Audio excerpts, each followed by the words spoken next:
And now, it's time for learning more about our lives as students, our body as humans, and our future as happy, healthy people. The APU and AUV Podcast Network presents the Student Health and Happiness Podcast with your host, Russell Freeman. Welcome to the American University in Vietnam Student Health and Happiness Podcast. I'm Dr. Russell Freeman. I'm a professor of health science and philosophy at American University in Vietnam and a chiropractic physician from the United States. Today is part 2 of our look at transitioning to university student life and how to avoid what we call freshman mistakes. And we're having our conversation today with Mr. Michael Hayes, who is our student counselor and advisor here at American University and APU. Michael, welcome back to the show. Hey, thanks for having me back.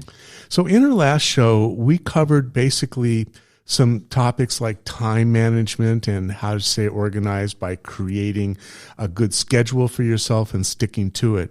Also about handling distractions and keeping your motivation high, as well as maintaining a level of concentration through good habits, good healthy thinking and healthy doing.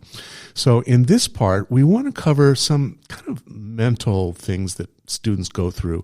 The first one of which is homesickness. And being homesickness is one of the first and most complex problems faced by most students because it's their first time of really being away from home. And even though they stay in touch with their loved ones and they can be online with them, how do students deal with this? It's something that I went through when I was in university for sure. I went from a very supportive family and big brothers who took care of me to all of a sudden having to make my own way and create my own brand. Yeah, I mean, oftentimes, like you mentioned, this is the first time students have been away from home. And if our students at APU choose to go overseas, I can tell you from just personal experience this year, we've had a number of students that have struggled, I think, with homesickness while being in the United States for the first time for an extended period of time. But like we tell all students, whether they're students overseas or students here at AUV, you need to talk to someone. I'm a counselor. I'm here. I'm available to talk with students. The faculty are available to talk through any concerns you might have. It's a natural process when you first go away from home and go off to school. So there are a lot of ways to deal with it, and it's one of those things that is, just temporary in most cases. The 2 solutions that stood out for me was continuing to do things that I did back home. That would be my sports or running or meditation or music, playing music, whatever I was doing before. That was my release, my hobbies and my interest. I kept doing those. Keep active, yeah. As long as possible until they got replaced by other things. And the other thing is about talking about your feelings, talking with your students, with your friends, with your teachers, with your family. Connecting with other people. Yeah, stay current with your own feelings and make it a topic of conversation with people that love you and care about you, because this is a natural thing and some people just need a little bit of support to go through this. A little more time to work through some of those. And you know what? If you're patient with yourself, your old relationships will maintain, but your current state of mind will be taken up with the time with your new relationships. So you need to stay open to new relationships and not spend your time missing your old ones to the extent of losing the opportunity to make new ones. The next thing is about depression. And this is, of course, a huge subject, not just unique to students, but it's probably the most common problem faced by most students. And dealing with depression or stress or anxiety at some point in their college careers is inevitable. So when a student feels helpless or unworthy or uncertain about the future, it's natural to feel depressed because you're worried. So what do some people do? They party. And partying is a way to deal with depression. It makes you happy at the time, but if you do it too much or for too long, it can be its own source of depression too. So how do these depression issues arise? here in university and or in high school for that matter? And how can we care for ourselves and others to mitigate those problems? Well, like many of our suggestions in the previous episode and in this one, I think we're going to revert back to just human communication, human contact, having a close friend, someone you can trust, someone you can turn to, someone you can perhaps do things with. Just reaching out and having human contact is going to help you work through some of that depression. There's also counseling. We offer counseling to all our students, both APU and AUV. I'm available in my office every Tuesday and Thursday for AUV students here on campus. And if students go to school overseas, each university is going to have counseling services available.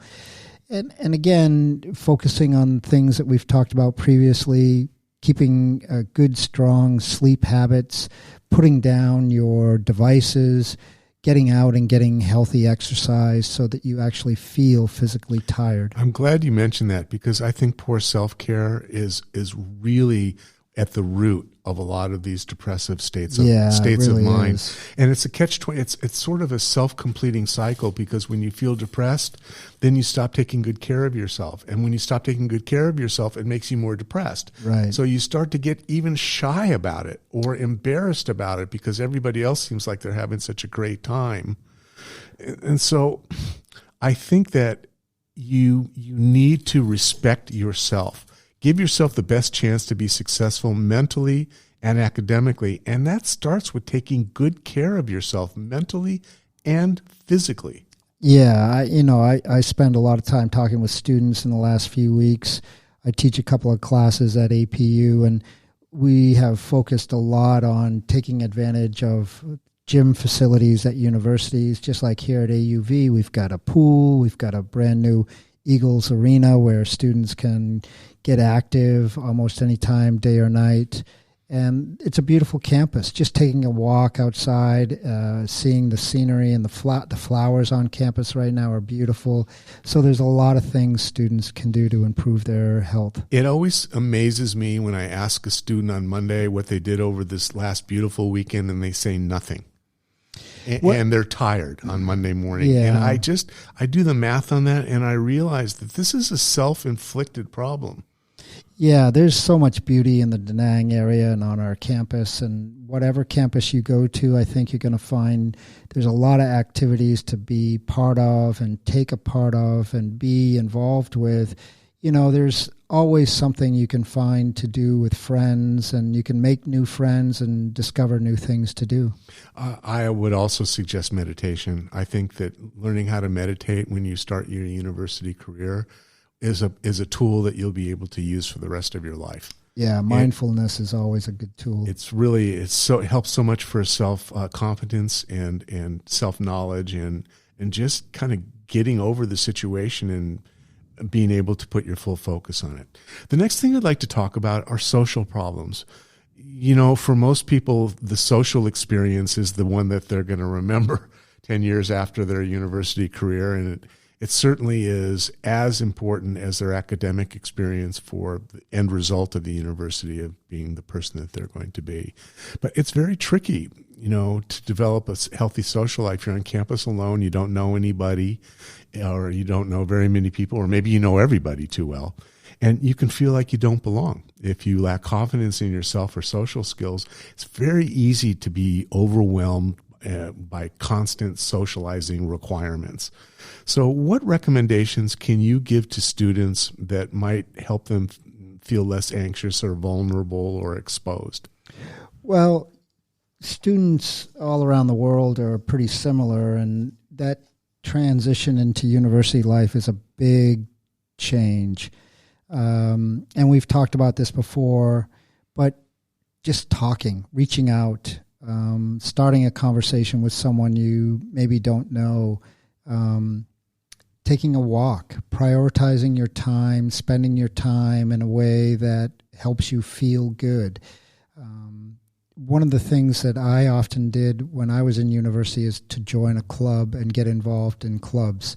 But I'm a very social person. So if you want to keep the healthy situation in your life going and not get into depression, get involved with what's going on campus. I think that's a great advice, that the best activities are going to be activity-based. Yes. And you should find groups that are activity-based for sports and culture that you either are already good at or you'd like to know more about. And that's a great way to meet people with the right state of mind. The last part of this is about choosing a major. Now, we've talked about this in other episodes, but it's such a strain for people to do that because students believe that their major choice is going to influence their future, their profession, their income, their stress, their level of status, and all that sort of stuff. And it puts a lot of stress on a student to make that decision. So how can you give somebody a simple formula for choosing at least the initial major before they change it? Yeah, it's a really challenging aspect of any student's life when they get to that time when they start thinking about attending AUV and trying to figure out what major is going to be the thing that's going to make them successful in life, or if they go overseas, what's the right major? How do I get into this particular university? And I've become more and more of the mind where my job is not to help you pick a major so much as it is to just get you from here to there, because in 3 to 4 years' time, the information that you're going to be exposed to and the changes that we are seeing are happening so fast that it's really difficult to predict. But you can look at the things you like to do, the things that you have skills already set up and you know how to use as a starting point to make some choice. I would agree with all those things. The two other things that I would add to that are acquiring life skills. Seek information in academic subjects that teach you skills that you can use for the rest of your life, like communication and that kind of thing. And the other is about thinking about the trends that are around you, the way the world is going, not the way it is, and see if you can choose what will fit in a future society for yourself based on your passions. Be flexible. Right. So that concludes this part of our series. Michael, I want to thank you for coming today. It's always great to be here. And thank you for listening to our AUV Academic Podcast. We'll see you next time.